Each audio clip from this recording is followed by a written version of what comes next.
Halo Kanti Cuan Bersamo, balik lagi di channel kita di Cuan Bersamo. Nah, di video kali ini kita mau bahas terkait tentang seputar perdagangan pasar modal kita pada tanggal 18 Juli 2023, tepatnya hari Selasa ya. Nah, jadi kita coba review dulu IHSG kita secara teknikal. Nah, kalau kita lihat IHSG kita pada hari ini mengalami penurunan sekitar minus 0,54%. Dimana kalau kita lihat ya secara indeks sektoralnya hanya indeks consumer cyclical yang mengalami penguatan yaitu sebesar 0,41%. Selebihnya pada mengalami penurunan dan penurunan terbesar ada di sektor transportasi ya, minus sekitar 1,38%. Nah, kalau kita lihat pergerakan IHSG kita saat ini, IHSG kita belum mampu menembus resisten terdekatnya. Di sini kalau kita tarik dari bulan Desember sampai sekarang itu IHSG kita masih bergerak dalam rentang sideways ya. Di sini supportnya.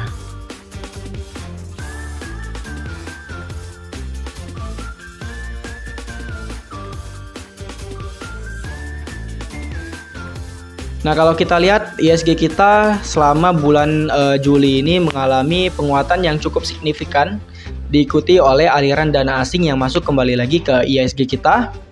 Transaksi asing dari bulan Juli sampai sekarang itu dia rajin mengakumulasi saham yang ada di Indonesia ya.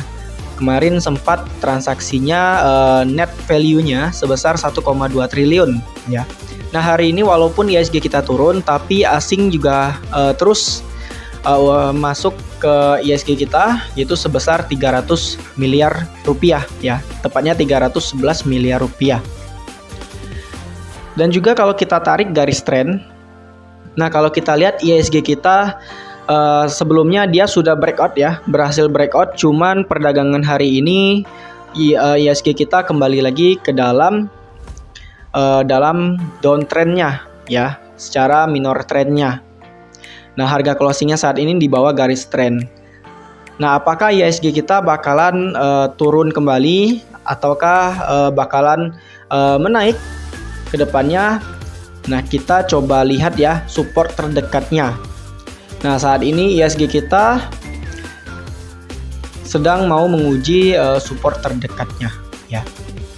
Kalau seandainya dia menembus area 6.783, kemungkinan bakalan mengetes supportnya lagi ya, yang terdekatnya lagi ada di harga 6.739 ya. Jadi ada dua kemungkinan IHSG kita. Dia bisa mengalami kenaikan seperti ini atau dia mengalami penurunan seperti ini ya. Nah, namun kalau kita lihat tadi berdasarkan money flow-nya, kemungkinan IHSG kita hanya koreksi sementara ya. Dan kalau kita cek volumenya,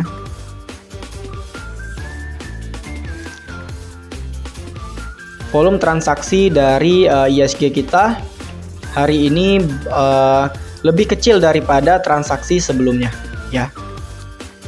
Jadi kemungkinan IHSG kita hanya koreksi sementara. Karena apa? Karena dari faktor makroekonominya pun juga mendukung penguatannya. Inflasi Amerika sudah melandai 3% dan mendekati target Bank The Fed yaitu 2%.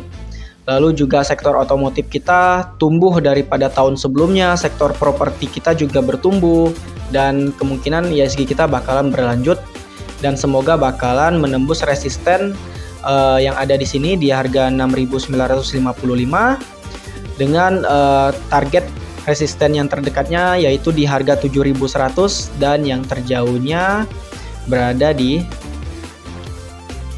harga sekitar 7.375. Nah, jadi seperti itu ulasan IHSG kita pada hari ini ya. Jangan lupa untuk subscribe channel YouTube kita follow media sosial kita, yaitu di Cuan Besamo, di Instagram maupun di TikTok. Support terus channel kita dan nantikan video berikutnya. See you!